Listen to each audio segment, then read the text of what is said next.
It's the SNL Hall of Fame podcast with your host, Jamie Dew, Chief Librarian Thomas Senna, and featuring Matt Ardill. And now, curator of the hall, Jamie Dew. All right, thank you so much, Doug DeNance. It is great to be back here at the SNL Hall of Fame podcast. Step inside the SNL Hall of Fame if you would, but please wipe your feet.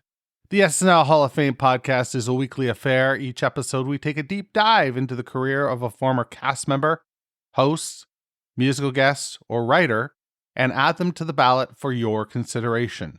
Once the nominees have been announced, we turn to you, the listener, to vote for the most deserving and help determine who will be enshrined for perpetuity in the hall. That's how we play this game.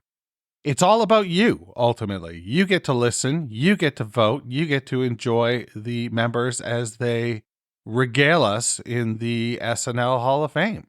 So there's that. I hope you're doing well this week. We've got a spectacular episode for you. We are talking about Rachel Dratch, and we're going to be joined by a repeat guest, Will Norman, who always brings the goods, in conversation with Thomas Senna. But before we do any of that, it's time for me to walk down the hall to our friend Matt's Minutia Minute Corner. Hey, Matt, how's it going, buddy? Great, JD, and you? I am superstar-rific. Talking about Rachel Dratch today, and I think she's funny as hell. Me too. She is one of those people who I have always felt is underappreciated. Underappreciated, yeah. All of the heavy lifting that she does. So you want to hear some facts about Rachel? Sure do. Okay, Rachel Dratch, 4'11" and 1.5", born February 22nd, 1966. She grew up in Lexington, Massachusetts, attending the National Theater Institute at Eugene O'Neill Theater Center in Connecticut. Now, she is a Second City alum, and she attended Second City and Improv Olympics with Tina Fey and Amy Poehler. Many of their sketches are still available on YouTube. So if you want to see very young Tina, Amy, and Rachel, just Google them, and it still holds up. A lot of old Second City sketches done by the theater groups back then did not hold up, but this one did. Or these do.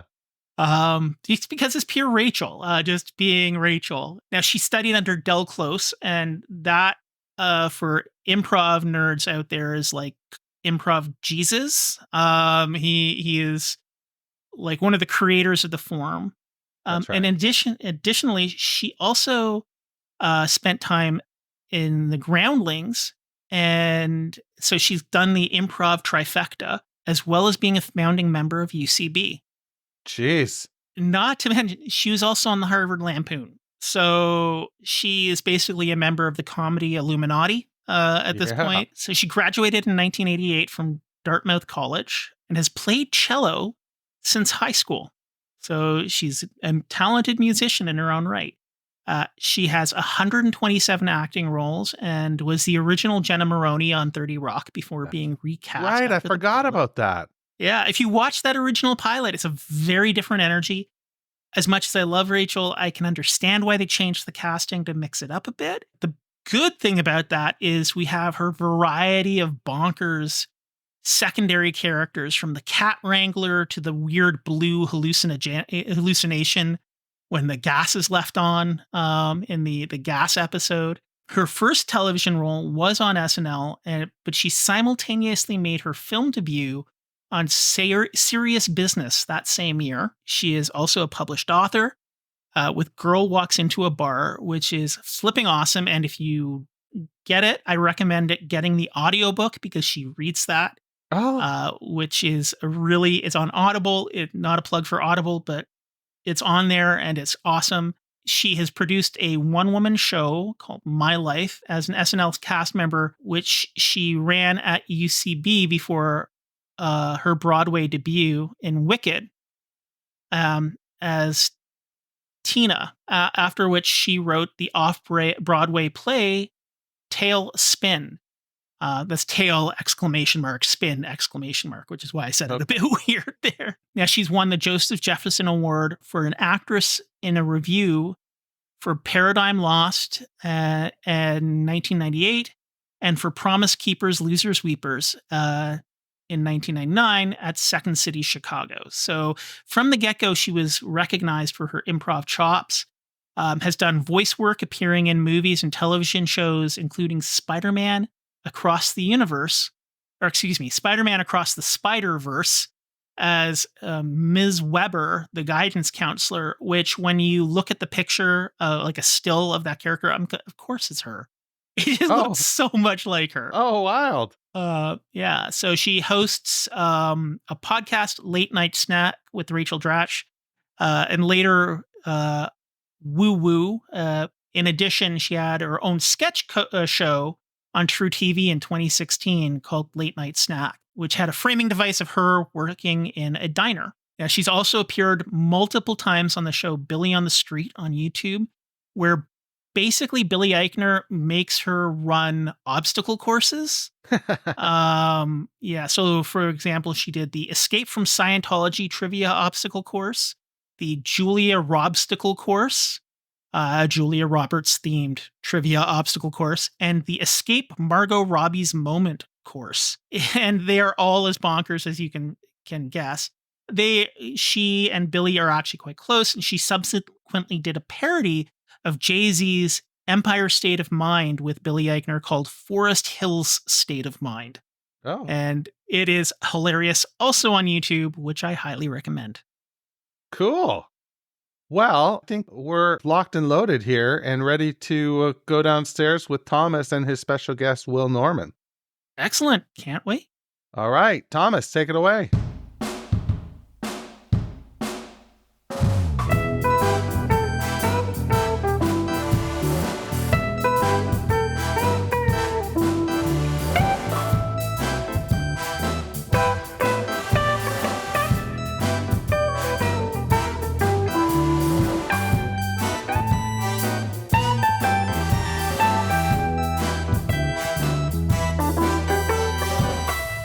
All right, JD, Matt, thank you so much for that. And we are in the midst of season 5 of the SNL Hall of Fame. This is our second nominee that we're talking about this season. The one, the only, Rachel Dratch is our topic today. And to join me to talk about all things Rachel Dratch on SNL, a returning guest here on the SNL Hall of Fame, it's Will Norman. Mr. Will Norman, my guest for Beyonce and for Daryl Hammond. Welcome back to the SNL Hall of Fame, Will. It is great to be back, Thomas. Thanks for having me. I'm just trying to slowly climb towards a 5-timers jacket. So thanks for letting me come back at least today. But yeah, I'm excited to talk about Rachel with you today. Obviously, we'll get into the details, but one of my favorite cast members, and excited to kind of talk about her career and all her contributions to the show. Yeah, I'm looking forward to it. It was a lot of fun going back and rewatching stuff, doing the prep for this. It's always fun. Yeah. Rachel kind of pops off screen. So it's always fun to revisit a lot of what Rachel did on SNL. And you're my guest, Will, for Daryl Hammond, who is a newly minted SNL Hall of Famer. Will, so pat yourself on the back. What do you think, Daryl Hammond, Hall of Famer? We did it, Thomas. I feel like we made a great case for him, and Daryl's definitely deserving of it. So happy that he was able, and the fans recognized his contributions and got him in. So it's awesome. Yeah, absolutely. In my book, probably in your book, we've mentioned top 20 cast member, in my opinion. To me, that's an SNL Hall of Famer. If you're top 20, you're an SNL Hall of Famer in my book. So people agreed. That's awesome. Yeah, couldn't agree more. Yes, absolutely. So we'll see if Rachel Dratch can get there. I know on the SNN cast member countdown, she was pretty high. I think she was in the top 30 on the Saturday Night Network's cast member countdown. So she's appears to be beloved by a lot of viewers and a lot of fans, myself included, yourself included, Will. I wanted to ask you about Rachel. So what were your impressions of Rachel Dratch when you first saw her? It could be on SNL or wherever you first saw her. Yeah, I mean, I think my introductions to Rachel, I think were, obviously during her time during SNL. I think in my time watching the cast that she came into was one of my favorite casts, and kind of seeing her grow a little bit. And, I've always thought of her as just being a very, a great character actor. Like she is so good at finding these nuances and weird characters to bring to life. She's also really good at being a part of an ensemble. She's willing to be in the mix, she doesn't have to necessarily be centered in the sketch, but she always makes the sketch better being a part of it. And then a couple other things that like have always stuck out to me about Rachel was like she's very good at self-deprecation, which I think Yes. is something I really appreciate. It's one of my favorite types of humor and sense of humor. So she always brings that to her comedy styles and her sketches. And then this is kind of another I think separate, but a lot of times we talk about all the male performers, how well they are at portraying women. And I feel like Rachel is very great as a performer portraying men. You're And so you see right. that in some of the characters that she does so much. And I think that kind of goes under the radar a lot. But I've always heard her ability to play different characters and kind of be really weird with it. Great line delivery, be in the mix, but also make everything better has always stood out to me. And so it was fun to go back and rewatch her stuff and watching her progression as a cast member too, and get her flowers throughout her time on the cast. But what about you? Yeah, no, you're right. That's such a good point. One of the things that I did note was how she portrayed, like especially older men, really well. Yes. Older, kind of like kooky, Yes. squirrely kind of men, really well. She almost inhabited or harnessed like a Dana Carvey kind of spirit in Yeah, an yeah, interesting yeah. way when she did those characters. That's something that stood out to me. And then that's an interesting point you brought up about the self-deprecation, and that came through I automatically think of like these Weekend Update correspondent things that she would do with Amy and Tina, where Yep. she would be like, I'm on location out here reporting the blizzard or whatever, and then they make her stay out there. Hmm. Amy and Tina are drinking like hot tea at the desk, and they're like, "Oh, this is so good." And then Rachel's out there shivering and freezing, and Right, so right. she's able to poke fun at herself. There's also another one where she and Tracy Morgan had like a little talk show, and Jon Stewart was on, and she was almost she was the straight laced one, like kind of nervous Hmm. talking to Jon Stewart, and Tracy was kind of ribbing her a little bit. John, do you think you're going to remain on cable, or might you consider expanding to a wider market? Look at Dratch pretending to be all interested in TV markets when she's just trying to get her freak on. What? You don't care about no daily show. You're just trying to be his daily hoe. Tracy, that is not true. Look at Dratch started already. Oh my God, I'm really sorry. Okay. So she makes fun of herself.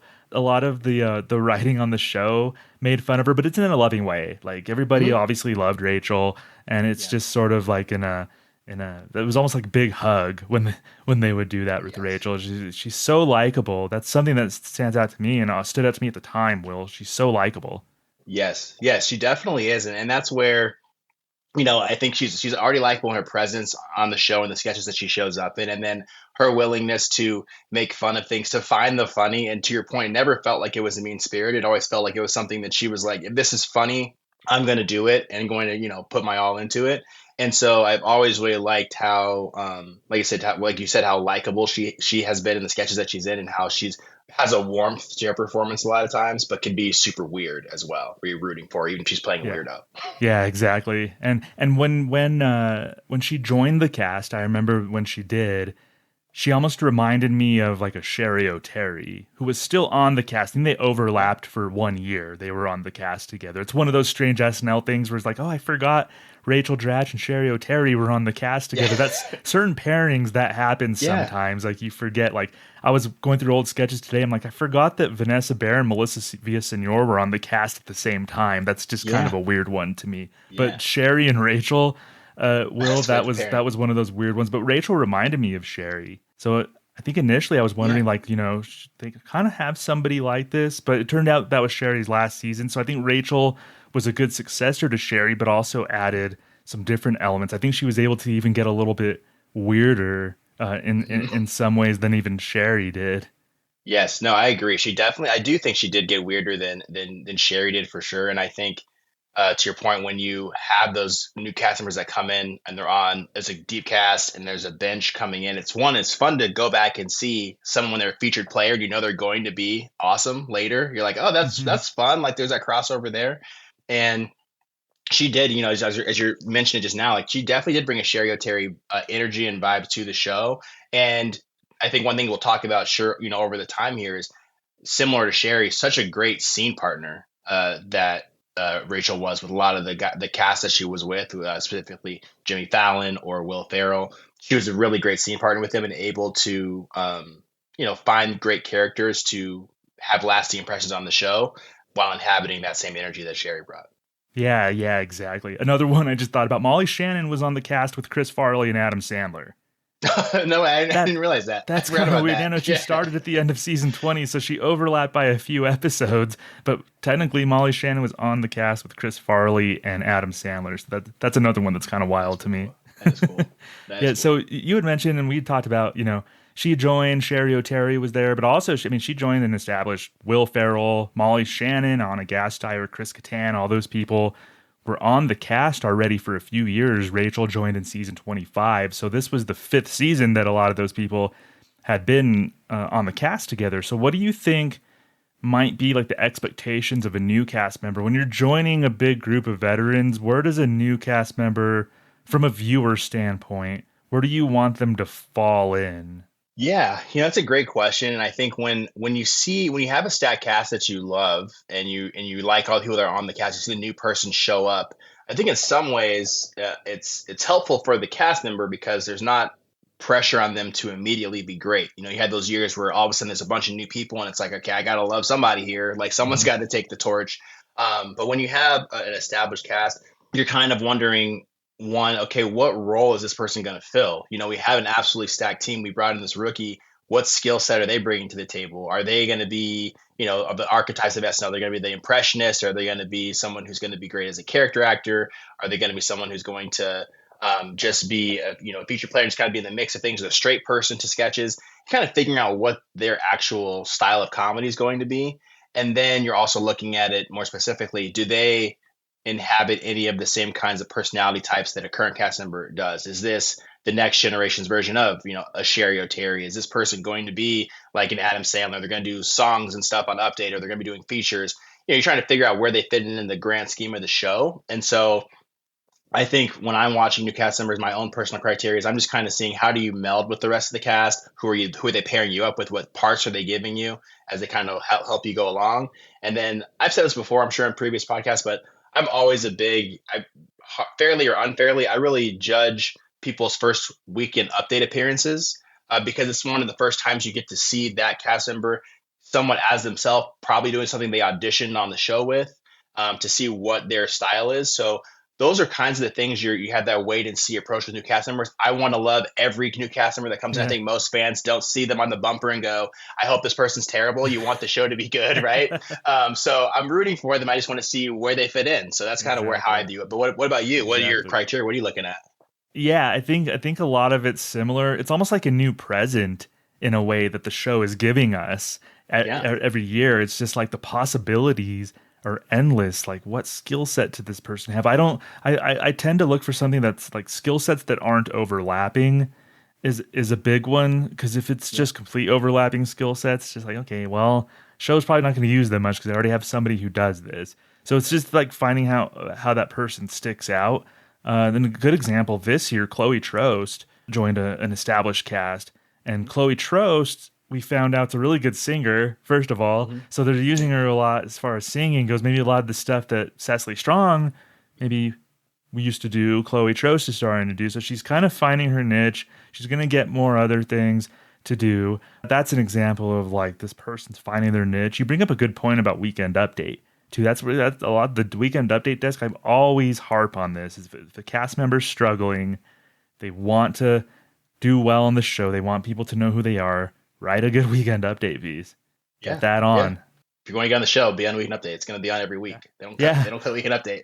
Yeah, exactly. And those tend to be memorable. And right away, like last season, Michael Longfellow endeared himself because of Weekend Update in a lot of ways. So did Marcelo Hernandez. Those are two examples of people who just like shined on Weekend Update, and now we're hoping like, when's Longfellow going to be on Weekend Update again? Right, exactly. His last one, what weird character, what costume is he going to wear? What is he going to be on as himself and do stand up or what? So I think that's a good point about the Update desk.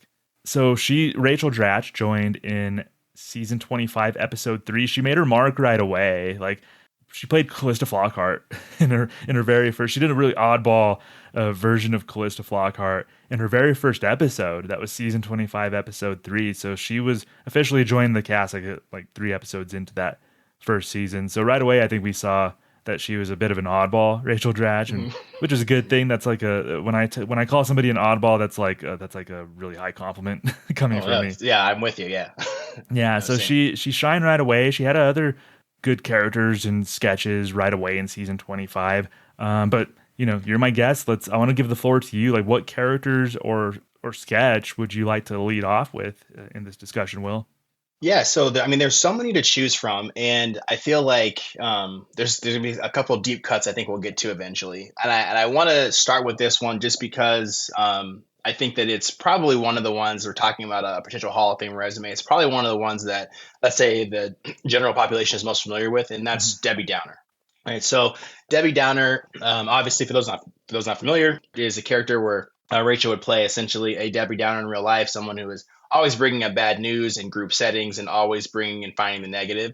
And the way they did the sketch, obviously a lot of fun sound effects and womp womps and sad trombone and, animal noises, whatever they were talking about, and a lot of close-ups on Rachel. And they did the sketch quite a few times over the course of the show. I think obviously many are familiar with the most famous one of them breaking at Disney World with Lindsay Lohan.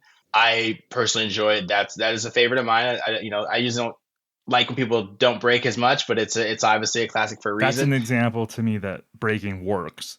Right. Breaking elevated a sketch in that case for me. Yes, and same thing with there's a lot similar thing with Birthday Party with Ben Affleck. There's a Thanksgiving dinner with Luke Wilson. There's a lot of iterations of the sketch, and whether you look in the Disney World example or not, we're talking about from a cast member and performance standpoint, understanding kind of what Rachel brought to the table.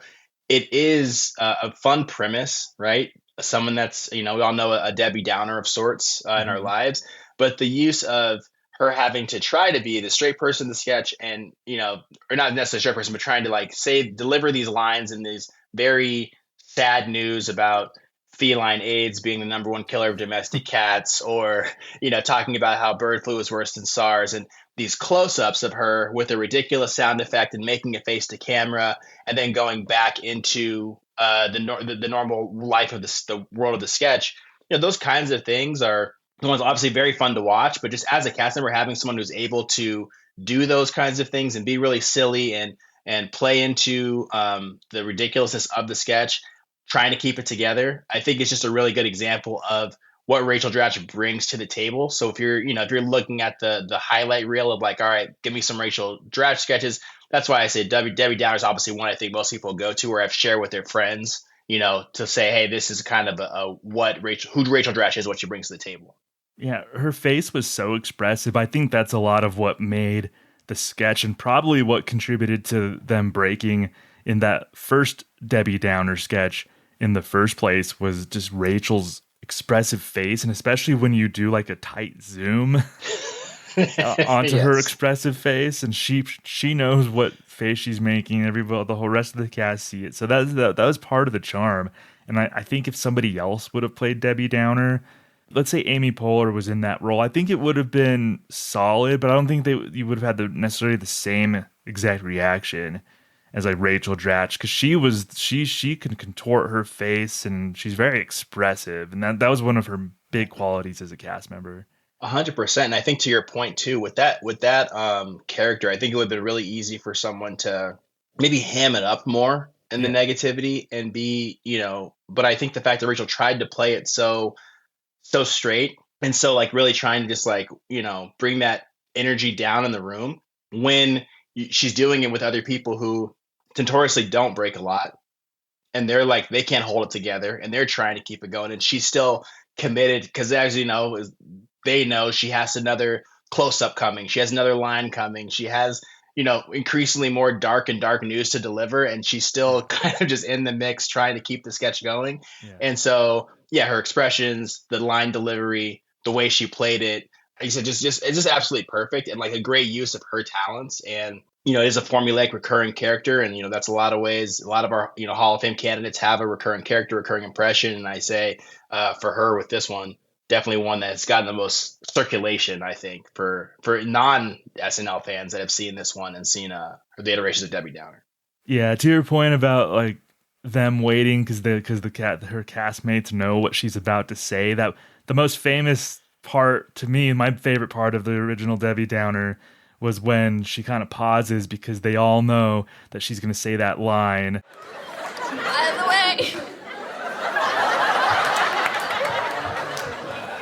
the way, it's official. I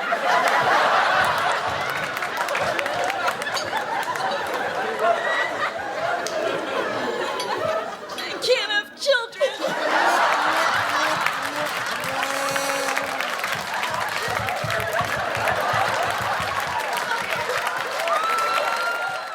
And that line, I could watch the Debbie Downer sketch 100 times, and that line cracks me up. Like I laugh out loud big time every time she says that. It gets me every time. I'm with you, just because it, like you said, it's just this increasingly darker news. It's such a dark thing to say, right? Like it's not funny that somebody can't have children, you wouldn't think, but just in that context, that was the funniest thing imaginable. Yes.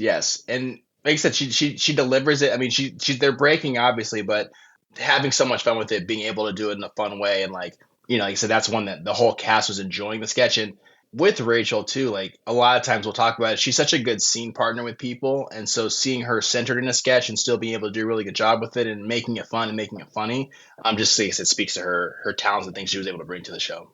Yeah, I'm wondering about Debbie Downer specifically, but just in a general sense. So on one hand, for me, I wish they would have kept this to maybe one installment or maybe tried it again. They did it 7 times.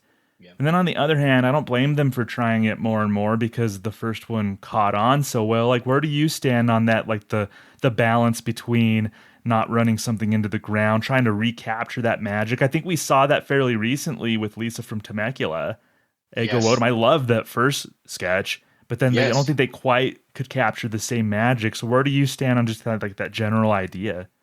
Yeah, so I'm with you in that. I was going to say that the Lisa from Temecula sketch was, I think, a perfect, recent example of them using that. And I think with a lot of sketches, I'm kind of the opinion that if the reason it's going viral is mainly because of the breaking, even if the premise is really funny and the delivery is really funny, I'm usually a fan of like one and done, because I do think that sometimes the pressure is on the cast to break again in subsequent, iterations of it, because that's kind of what made it the first time.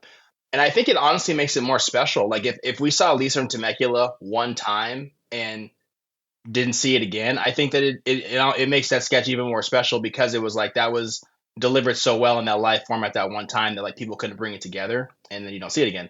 With Debbie Downer, I think that it did work as a format to repeat, because that is kind of a universal trope of the Debbie Downer, right? But I do agree that like 2 to 3 times maybe, but I think 7 is probably got to be too much, and that's really no fault of Rachel's, because of she obviously was a capable performer, did really great. But I think that I'm personally on the side of, if the breaking is the main reason why it's getting traction, I'm more a fan of, let's just do it one time. That was fun for what it was, and then we just let it go. Yeah, exactly. Those Jeffries sketches with Jimmy Fallon and Will Ferrell in the early 2000s is another example for me. It's like that they those kind of worked because they couldn't keep it together. Can you imagine that? Jimmy Fallon couldn't keep it together during a sketch. What? Breaking news. Yeah. I don't blame him for the Debbie Downer one. Actually, Fred Armisen did a really good job of not breaking. He's the only one, because he had Horatio Sands wiping his tears with the waffles. Lindsay Lohan couldn't even remember when she had to say her line. Like Fred had to kind of look at her and be like, okay, it's your line, to like Lindsay. So it's just kind of funny watching all the different performers, and Amy Poehler was in that, just how they all reacted to that. And Debbie Downer in general, like I don't mind it as a premise at all. As you said, it's universal. Rachel's a capable performer. I think it could have worked as a premise if the breaking in the first installment didn't overshadow the premise necessarily. So that's what Debbie Downer became. It became a sketch where they broke instead of like a sketch where the premise is the star. So maybe that was like, it was just like the fans decided, here's what your sketch is about now. Yeah. Yes, exactly. Bring it back. Yeah, exactly. So that was she debuted Debbie Downer, season 29. A little toward the end, she was a cast member until season 31. So her last 3 seasons, we saw Debbie Downer. I wanted to go back to her first season, actually her 3rd episode, where she and Jimmy Fallon debuted their Boston Teens. Oh my God, Sully, I scoped it out. Apparently your $35 gets you chips, pretzels, and English muffin pizzas. 4-star cuisine? I beg to differ. Luckily, Denise and I bring a party with us wherever we go. Oh yeah, these are my own creation. Zazu's famous shots in a blanket. Simply soak an everyday hot dog bun in vodka and enjoy. To passers-by, you appear to be simply eating a bag of hot dog buns. Yeah, this near-perfect food coats your stomach as it inebriates. My girl is a genius. She played Denise or Zazu, like Zazu. Yeah, Zazu. So those Boston Teens, another Rachel one that people remember fondly, right, Will? Yes, no, 100%. And it's funny. That was next to my list. It's the Boston Teens. I thought so. Yeah, I want to talk about Debbie Downer to talk that we know who know about it. But yeah, Boston Teens is one of my favorites. Same thing, like a very obviously very formulaic sketch, but like the energy that her and Jimmy bring to it in terms of having Tommy recording, them being able to kind of talk as Boston teens and really lean into a lot of the the Boston accent and just make it very Boston specific, always ending with some kind of sexual innuendo and, Fallon saying, hey, Tommy, tell me you got that. They were super, they're obviously like they did a lot of iterations of the sketch, but probably one of my favorite, we'll get to my favorite, but this is one of my favorite Dratch character, especially with Jimmy. Like they play so well off of each other as the Boston teens. There's a lot of different iterations. My favorite is one, obviously, not with Ben Affleck. There's one that they did with a birthday dinner with Justin Timberlake. But them leaning into, like I said, a lot of the, I guess, just Boston stereotypes and being kind of troublemaking kids and that are just always trying to get in trouble and making out constantly in you are. I don't know how many times I probably yelled at someone you are over the course of my life. Right. And making out. So it just there's so many good, it's so quotable. Poor Nomar Garcia Pera, by the way. Like Nomar, like that's kind of almost what he's known for in a way. Right. People just yelling Nomar at him, I'm sure, everywhere he goes. And so yeah, there's so many good quotes in that and so many good, like even that's the one we talked about, having a great idea, great characters that don't necessarily rely on the breaking, like that one brought back, and you knew what was going to happen, you knew what was coming, but the amount of joy and fun that Rachel and Jimmy had with that sketch was just made it. And they've come back and done it when Jimmy's come back to host and stuff, and whenever Rachel pops up as that, like it's always fun to see. That is one of my favorites for sure, but I wanted to get your thoughts too on, the first appearance and then also with their other Boston teen sketches. Yeah, for some reason, the one I always remembered, probably because of my age when I watched it, was the Britney Spears one. So that's one that always thought was funny. That kind of stood out to me. I liked when they were, because a lot of times they were at like a party, like somebody's house or something, but when they were actually doing something in public in front of other people. So with that one, they were at this Amish cosplay kind of place, and like Britney Spears was asked Jimmy Fallon to come up and like show him how to churn butter, and it got flirty, and then Rachel as Zazu got jealous a little bit, and then as you mentioned, the beats, like it had all those classic beats of them calling each other names, and then of course making out, and the innuendo at the end and all of that. So I always liked that Britney Spears one. They did it 12 times. They did this, the Boston teens. So there was a lot of meat on that bone. And I don't think like for them having done it 12 times, it didn't get all that stale to me. Honestly, it was always very fun to watch. And like you said, Jimmy and Rachel had good chemistry together. What I like about that that too when you talk about sketches of characters and how timely they are and how well they go over. Obviously, I watched some when Rachel's in the cast. Did one with it was like they're going out to a birthday dinner with Justin Timberlake's playing Jimmy Fallon's little brother, and he keeps setting things on fire at the dinner.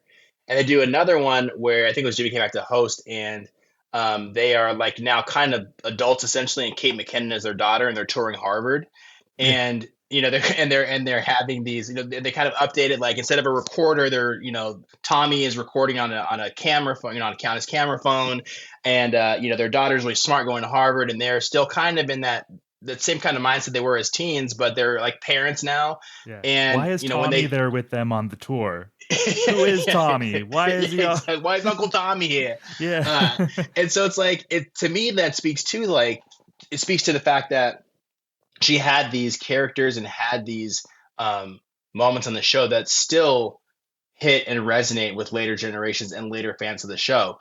Like you can start a show with a cold open with the Boston Teens, and the fans of the show were like, oh my gosh, yes, we're going to get a chance to see Rachel and Jimmy be the Boston Teens. And to your point, Thomas, it never felt like it got beaten to the ground. Like they could show up they could show up on the next episode of SNL whenever that airs, right? Like, and people would be excited to see those characters. So it's a tough balance, I'm sure, to have recurring characters that people really enjoy that doesn't get run into the ground and people are excited to see return. So that kind of speaks again to Rachel's ability to be a really likable cast member, have likable characters, regardless of the iteration, whether they're super, super sad at a dinner table or a crazy Boston teen. So yeah, another feather in Rachel's cap there with the Boston Teens and Debbie Downer, two really memorable characters and sketches from that era. Will, where do you want to go from here with Rachel Dratch? Yeah, so I think next I'd like to go to the Professors Clarvin, the Lovers, better known as the Lovers. I think first appearance was during, and for those not familiar with the sketch, two professors that are very big on PDA and talking about their lovemaking in front of people to make them uncomfortable. Their first appearance was at the Katie Holmes hosted episode with, and it's Rachel as Virginia Clarvin and Will Ferrell as her husband, Professor Clarvin, and they are constantly talking to at the time they're talking to Jimmy Fallon and Katie Holmes about their relationship and the importance their love making traditions. And as the characters go, they're essentially just talking about that and whatever smoked meats, cured meats that they like, smoked meats.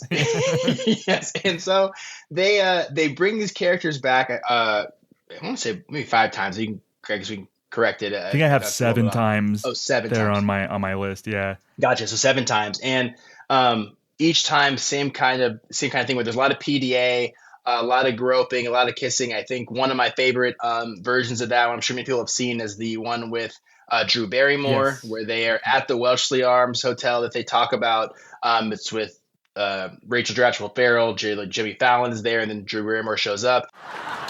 Does anyone care for spiced lamb shakes? Oh, what? Well, that? at this point during the soak, my lover and I usually crave spiced meats. We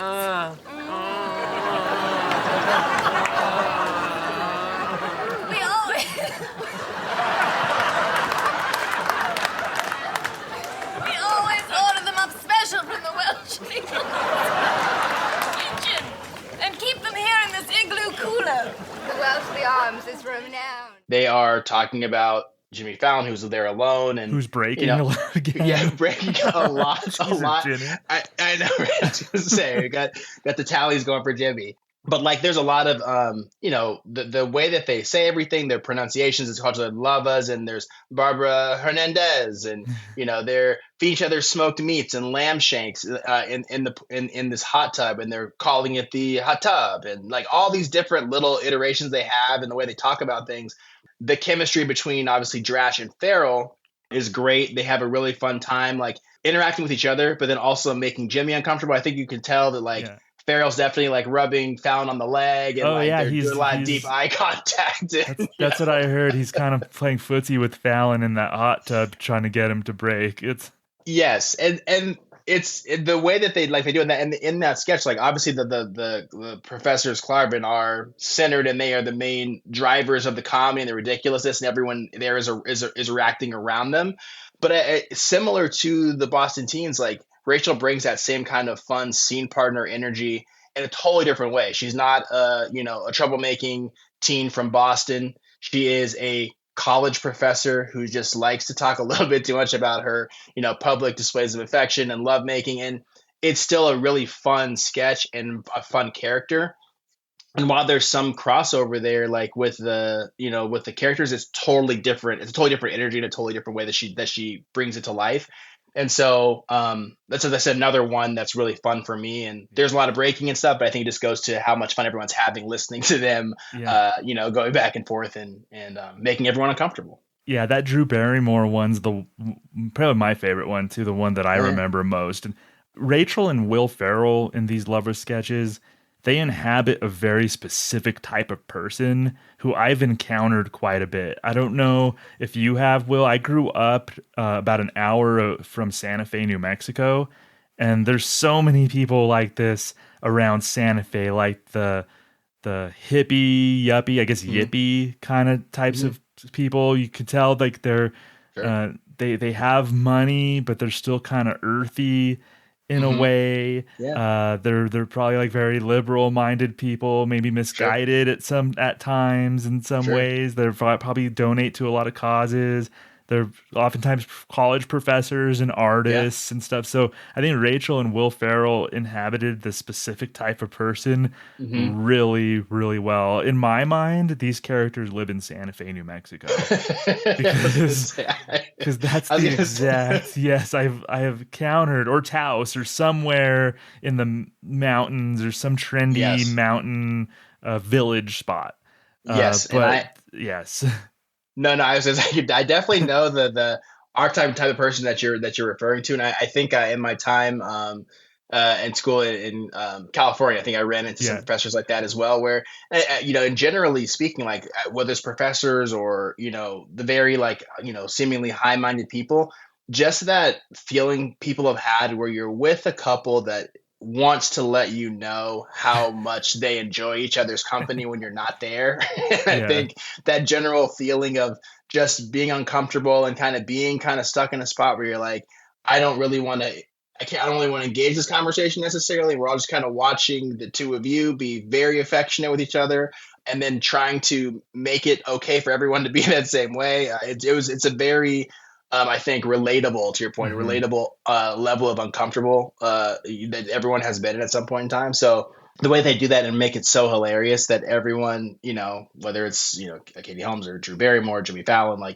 unable to keep it together, I think makes the sketch and is just another fun feather in the cap for Rachel as well. Yeah, and a good teammate with Will. She could partake in Will Ferrell's off the wall goofiness easily. She's a good companion with Will Ferrell in that type of humor.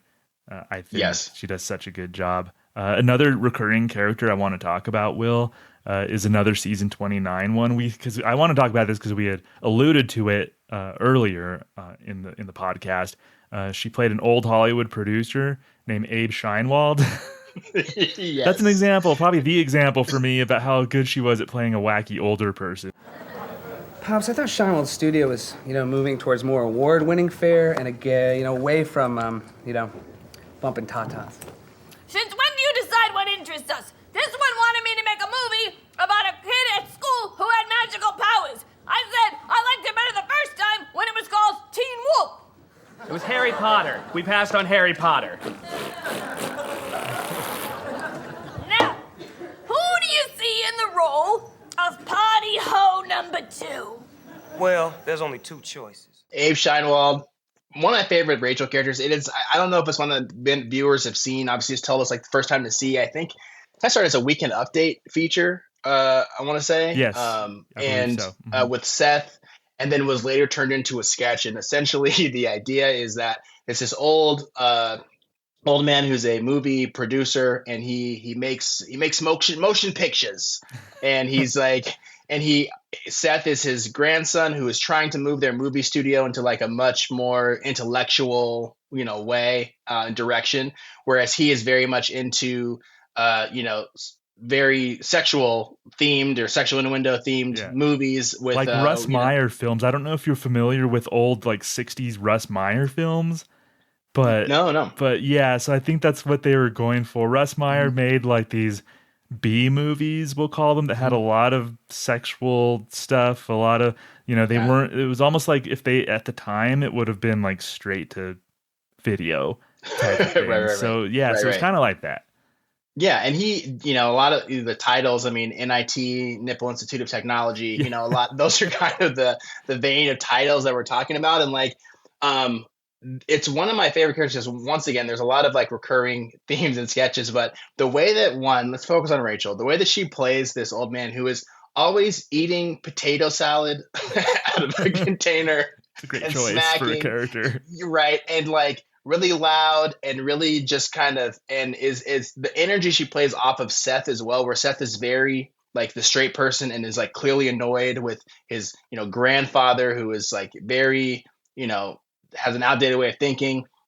And Rachel is just kind of in this, like, I'm the expert, like we make pictures and, we need to do all these things to like drive money and do all these things. And she's just so over the top and so silly, but it's so hilarious seeing her inhabit this character. And one of the ongoing things, and this is just a little peek into like my life, there's a lot of things that she says where they're constantly talking about a movie, and they'll say, I had a movie, there's a movie that we, wanted to do, and it was about, let's make one up, like, a guy who ran across the country, but we passed on it. And Seth is like, it was Forrest Gump.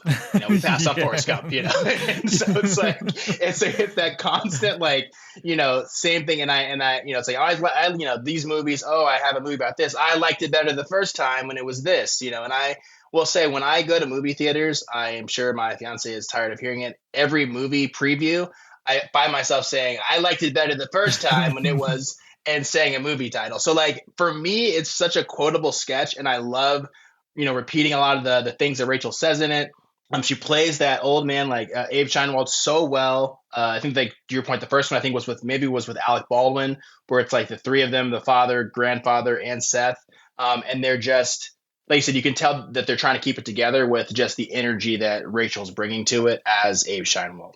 Yeah, this is an example too of Rachel. I try not to do this. Like, I guess, I don't know. Sometimes I compare cast members to other cast members, but Rachel inhabits a lot of the things that I love about certain cast members, past and present. So with this one, it's like a lot of what I love about Martin Short, I think Rachel Dratch inhabits in a character like this. Yes, there is some Jimmy Glick energy. Kind of Jiminy Glick, Martin Short had like another, like a Hollywood producer kind of character, too. But just in how, like, she, I don't know, just how she presented herself and her mannerisms and her commitment, and that's a big thing. Like Rachel, we haven't said it this episode, but I think just her commitment is admirable in a sketch, honestly. And that's something that's like, even cast members come through here and there over the years, and I can tell like this person's like not fully in the sketch. I wish they would commit more.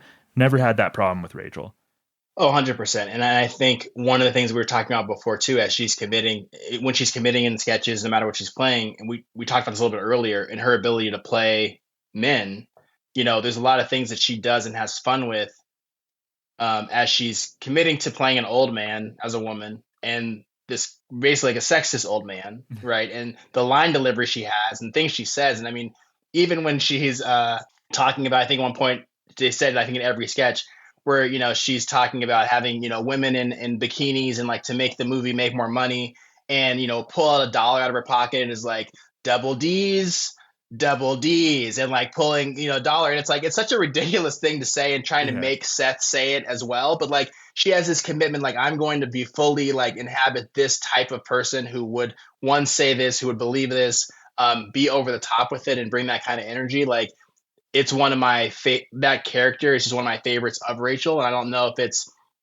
something that the average fan obviously has heard of or would see, or like people would recognize it, but you just popped up obviously like in another sketch. But to your point, a really great example of her ability to commit to a character, play other people, and then also be able to just have great line delivery and be centered in a sketch in a way that she was always willing to be a partner, but to be front and center of the energy, I think was great. Yeah, exactly. So she played Abe Scheinwald 4 times. We urge everybody to go seek those out and watch Rachel Dratch shine as a kooky old man. Yes, please. She did that so well. Any other gems, characters, sketches, Will, that popped to mind with Rachel Dratch? Those are like from a character standpoint, those were some of the main characters that I kind of want to talk about for Rachel. But if you had any others, I was going to talk about a couple of sketches, but like if you have any other, I mean, there's obviously sketch? a few more. Give us a sketch that stands out if you got one. Okay, so there, one of them I think that it's kind of on the same lines as we were talking about her playing a guy, but there's a sketch called it's a Harry Potter themed sketch, and it's about it's with Lindsay Lohan in the sketch, and she is playing Hermione and coming back from summer vacation, and Lindsay Lohan's playing Hermione. Lindsay Lohan's playing Hermione, and Rachel is playing Harry Potter, and they're coming back from summer break, and Hermione, as Lindsay Lohan has developed, we'll say, over the summer. Yes. And all of the guys that are in the sketch are very much distracted by Hermione. I got here hours ago. I've been in the library researching cloaking spells.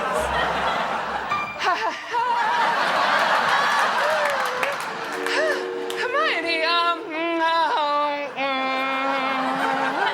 Hello, Hermione. Welcome back. How was your summer? Boring. Nothing happened. Really? Seems like a lot happened. I don't know what you're talking about. There's a lot of, to your point before in that sketch, as they do a lot of visual gags and they have a lot of people coming in and out of the sketch, Rachel's very expressive, and like a lot of it's like her facial expressions as she's playing Harry Potter and being very much like trying to not bring attention to,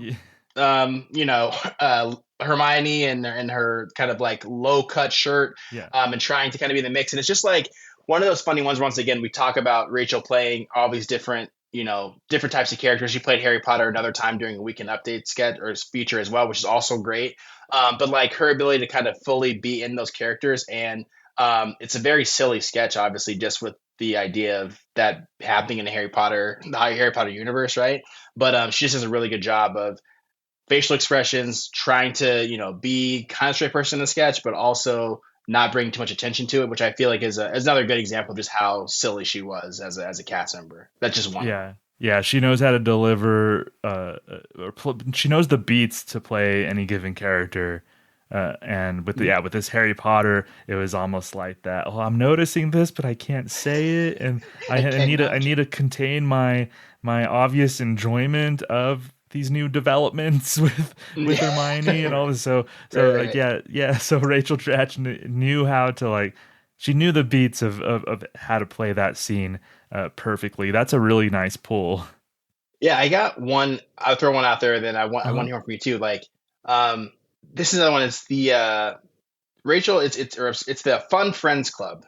Yes, and this is one where so kind of her on the opposite of that, where Rachel is basically playing a 12-year-old girl who is a part of a kid show, but is much more developed than the other kids that are on the show, to the point that it's distracting for the main actor, the guy playing the dinosaur. I think it's Ray Liotta. Ray Liotta is playing the kid's dinosaur character, who's very upset with this process, and they're having her do a lot of things that are totally fine for a 12-year-old to do, but because she is more developed, is distracting, and they really aren't comfortable with her doing some of these things.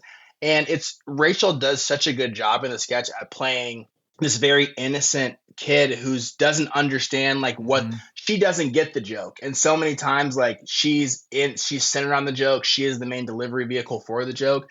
But in this one, she does such a great job of being I don't understand what's going on. And the audience is losing it. Ray Liotta is getting visibly more angry. I'm uncomfortable with this. I don't want this kid on the show anymore. And Jimmy Fallon's being the producer, kind of trying to talk to him. I'll try to talk it through. I'll try to figure it out, trying to find workarounds and whatnot. Yeah. And to she his just does such a credit, good by job. the way, I don't think Jimmy Fallon breaks in this sketch, so I want to call that out where it's due. There we go. Jimmy, broken clock, right?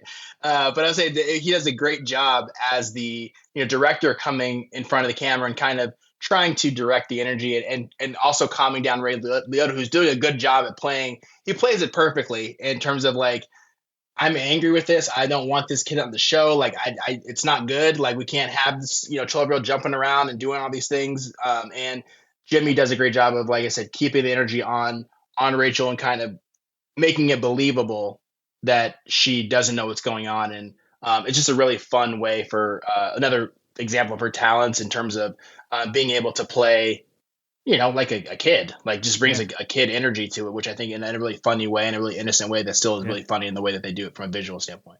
Yeah, this one, the Fun Friend Club from season 28, that's a nice pull as well. I think Rachel, that particular role, that type of role is almost thankless in comedic circles, but it's vital. Like the character who doesn't know that they're part of a humorous situation, but they still have to play it like to where that the humor is still conveyed.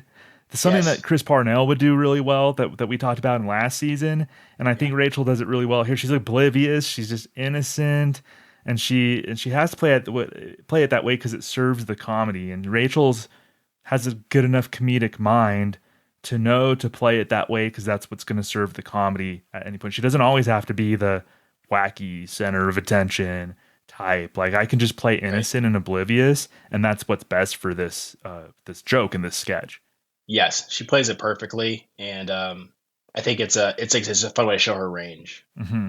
Yeah, absolutely. I have a couple of one-off sketches with Rachel that really stand out to me. I don't know if you remember, if you've watched, it's with Jennifer Aniston. It's called Christmas Urchins. It seems we've been discovered. Perhaps they'll throw us a crust of bread. A crust of bread might cure me rickets! Right. Hello, if you please, my brother and I were terribly hungry.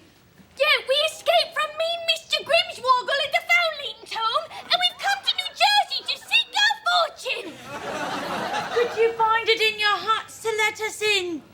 Could you, please? Let him in, Dad. So it's from season 25. So it was Rachel Dratch's fourth episode. It was the Christmas episode. Jennifer Aniston hosted. By the way, Jennifer Aniston was a really good episode. She's a really good host back in the day. But basically the premise is that Rachel and Jennifer Aniston play these Christmas urchins, like these 19th century British urchins who this family rents out just to have it on their lawn as like a Christmas decoration or whatever. And so they're acting like urchins, like, oh, look at them. They're like peeking through the window, Jennifer Aniston and Rachel Dratch, and watching the family have a good time. And they're cold and hungry. And then the family decides to let them in. And so Rachel and Jennifer, as these urchins, sing songs that are graphic. They talk about the diseases that they have and all this stuff. Like it turns into something. It like evolves. Like there's such good escalation in this one. Jennifer Aniston's great in this, and Rachel,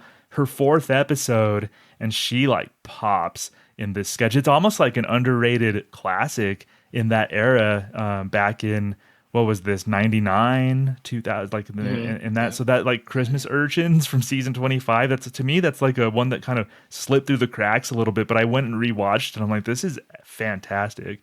It sounds amazing. I'm gonna have to check that one out because I mean, especially like you said, to your point, four episodes in, like that is, those are kind of like you're looking for someone that's new. Like, what do you bring in and to pop like that? That's incredible. Yeah, that was a great one. And then there's another one from season 28. It's called Game Night. What? I said it's a guy. What do you? 5 more seconds. 5 seconds. Eli Whitney. Time. What? What the hell?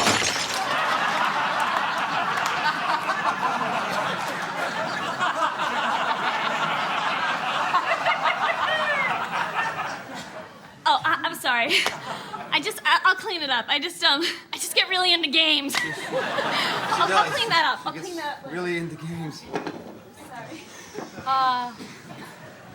You know what, you guys? Why don't we just watch a movie? I got Spider-Man on DVD. Oh, I'd love to do that. I love that movie. Let's watch a movie. No, we agreed to play games tonight. So that's what we're gonna do. We're playing games. Come on, let's go. Let's go. It's with Eric McCormick. And you're like, yes, that's, yeah. So I think this is fondly remembered amongst fans. So basically it's a chance for Rachel to get wild and absolutely unhinged. Do you remember this one, Will? Yes, I do. This is one that I had on my list for sure. And I think for those that may not have seen it, the premise essentially of playing like a kind of like if you ever play like so people call it different things, like a celebrity guessing game, like Family Fishbowl, where you kind of write names and put it in a hat and trying to guess with your partner. And it's three couples playing this round, and you can see as it goes around, the first time, like one couple is very supportive and having a good time. One couple is kind of like, also really supportive of each other, having fun. And then Rachel is very competitive, and Eric McCormick is not good at this game and is that person who doesn't know celebrities, doesn't want to do it. And the escalation in this one is just so funny because as it goes on, you can see Rachel getting more and more competitive and bringing a different type of energy than she typically would, where she's playing things way more angry and like over the top than she would. And the way that the sketch kind of ends with her basically losing it because Eric McCormick doesn't know what the celebrity is, and someone wrote, I guess, Felix Mendelssohn. What? Who the balls put Felix Mendelssohn? He's not a celebrity! Come on! Mendelssohn! What the hell? This game is called Celebrity! Not unknown, obscure German phrase! Come on! I mean, what the hell? Smashes things and like runs through the wall and is just like so mad. And it is such a hilarious sketch, and it's so funny seeing Rachel take it to that level where she really is centered in the sketch. She's not just one of the guests that's kind of like, wow, like this is getting out of hand. Like she's the one driving that level of energy. And I think how relatable it is for those who like to play games or have done game nights. Like you kind of have all those types of people there. There's always someone who might be way more competitive than everyone else and wants to win. And the way that she takes that to 11, out of 10 is incredible. And I'm so glad you brought that one up because I want to talk about how much fun it looks like she has in that sketch. And it's fun to see her centered in it.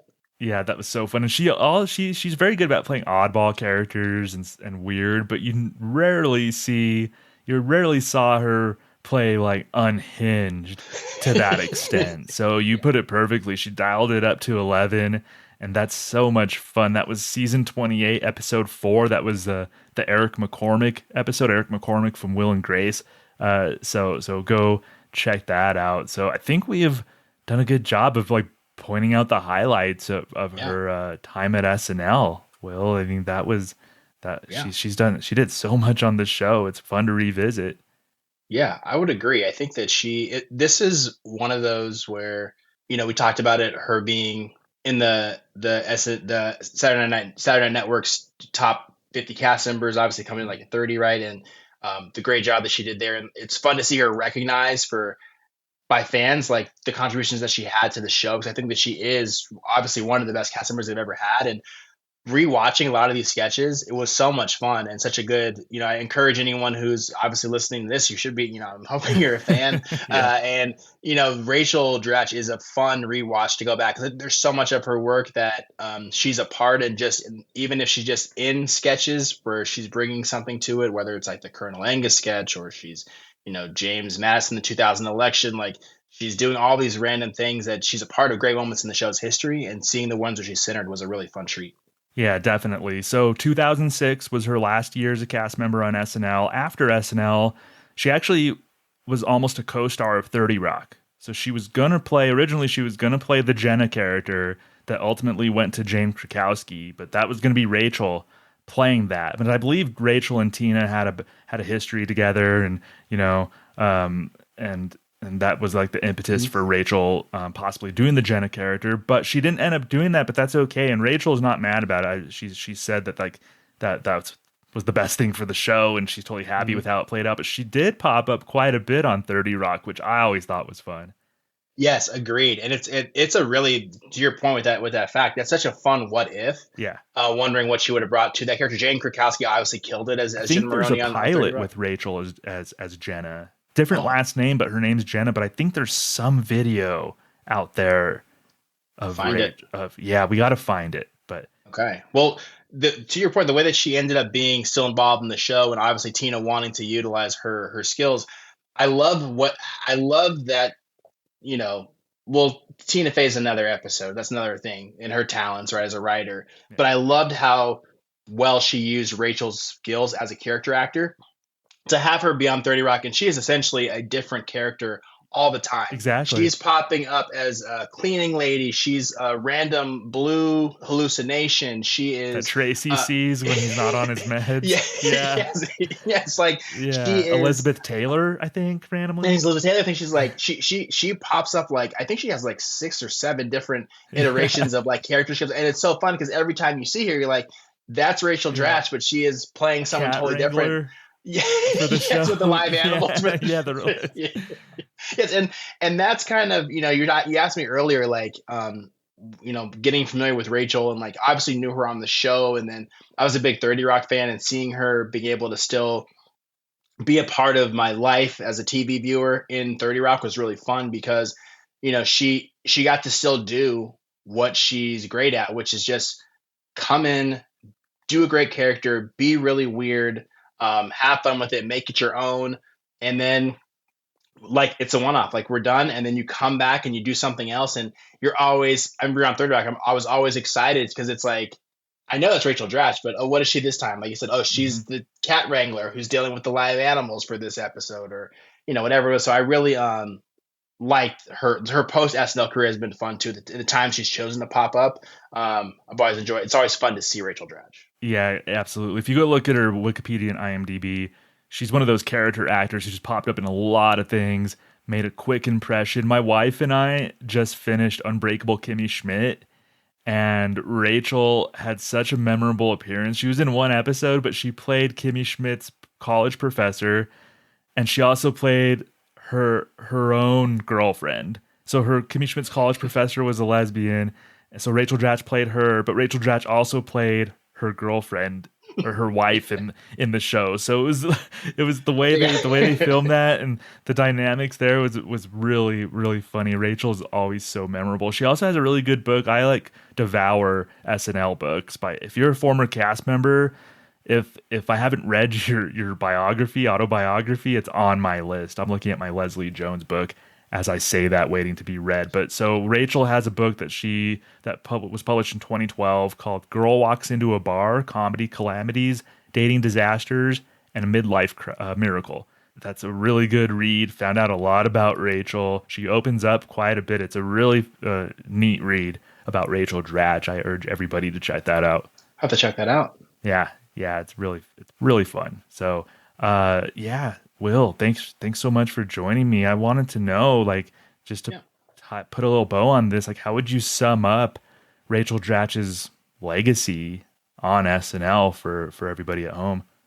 Yeah, I mean, Tom, once again, thanks for letting me join you today. This was absolutely so much fun to talk about Rachel Dratch and go down memory lane with her time on the show, and kind of end where we started. When you look at Rachel Dratch and the cast that she came into, you kind of don't know what you're going to get out of new cast members and what they're going to bring to the table. And I think when you look at Rachel's career overall as a cast member, she was someone who was incredibly likable, who brought a very unique and like I said, likable energy to all the characters she played. She was an awesome scene partner with the people that some all-time greats on the show as well. You talk about Will Ferrell, you talk about Jimmy Fallon. She obviously did some great stuff in character work with the great writing of Tina Fey. Like, she was someone that the cast obviously wanted to utilize, and has left us with characters. So we talked about Debbie Downer, Boston Teens, Abe Scheinwald, some awesome moments and sketches that are going to be part of best of compilations for years and years to come, long after whenever the last episode of SNL is. I think she'll be remembered for her time on there. And so when you're looking at someone who got the most out of their talent, who gave their all to the show, who was committed to being as funny as possible if they were in a scene for 5 seconds or for 5 minutes, Rachel Dratch is definitely one of the best. And like I said, I'm happy I had a chance to talk with you about her today. And I hope that the fans get a chance to rewatch and make sure that they give her flowers when the ballots are due.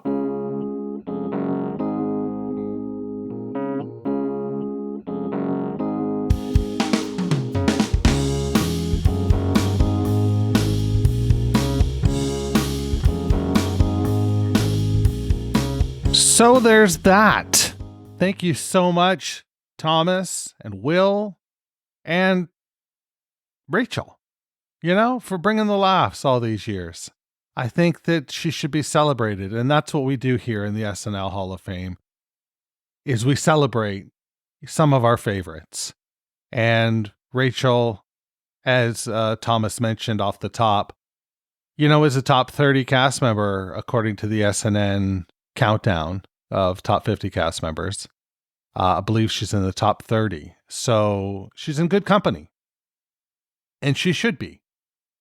She is hyper talented. And, well, you just heard Thomas and Will wax philosophical about her for the better part of an hour. And I concur. This is going to be an interesting one for me. I don't know that she makes it on the first ballot, but I think by the time she gets to the second or third ballot, I think there's a path. I think there's a path for her, and it's a path that is reasonable. Mind you, you look at Maya and who else? Molly Shannon, and they are both still in the quagmire. Let's go to the sketch right now. This is Abe Scheinwald on Weekend Update. With the year winding down, it's time to look back at the best movies of 2004. Here with a report is Hollywood producer Brad Scheinwald. Thank you, Amy. Thank you. Thank you very much. I appreciate it. It's great to be here. Well, I think it's safe to say that 2004 was an incredible year for American filmmaking. Huh? Hold it right there. Why are you letting this kid tell you about pictures? Grandpa, I thought I told you to wait in the car. What? Freeze my balls off? I don't think so. Okay, who's this? This is my grandfather and founder of Scheinwald Studios, Abe Scheinwald. I made over 51 pictures, including Cheerleader Zombies of Sorority Row, Japanese Bikini Squad, Kill Kill, The Chimp and the Pimp, 1, 2, 3, and 5, and NIT. NIT? Nipple Institute of Technology. The thing is, Pops, I'm trying to move Scheinwald Pictures in a more intelligent direction, a direction a lot of films took this year.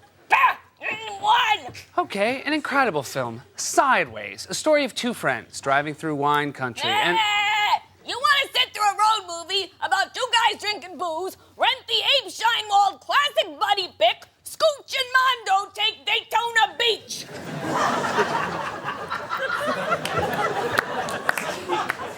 Okay, what about the film Kinsey? Oh, I went to see that picture because I heard it was about a sex doctor who did experiments on people. What a letdown! If you want an erotic thriller, try the Scheinwald hit, The Curious Dr. Hump.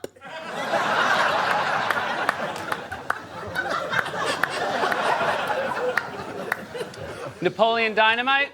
Where were the explosions? Eternal Sunshine of the Spotless Mind. Eternal, what are the, how do you wear? All right, okay, so you're saying that there's nothing worth seeing this year. Please, Amy, don't let my grandfather change the way you feel about movies. Don't listen to this one. Please, no. This one wanted me to make a movie about the misadventures of a blind guy. I said I liked it better the first time when it was called Mr. Magoo. It was Ray, the Ray Charles story. We passed on Ray. Brad and Abe Scheinwald, everybody.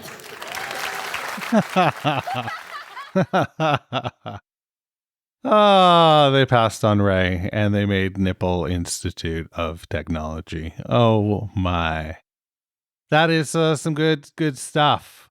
And on that note, I want to remind you, speaking of good stuff, to check out Will Norman, check out Thomas Senna, check out Matt Ardill.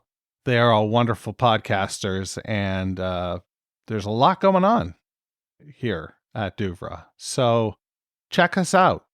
There's something for everybody. That's pretty much what I've got for you this week.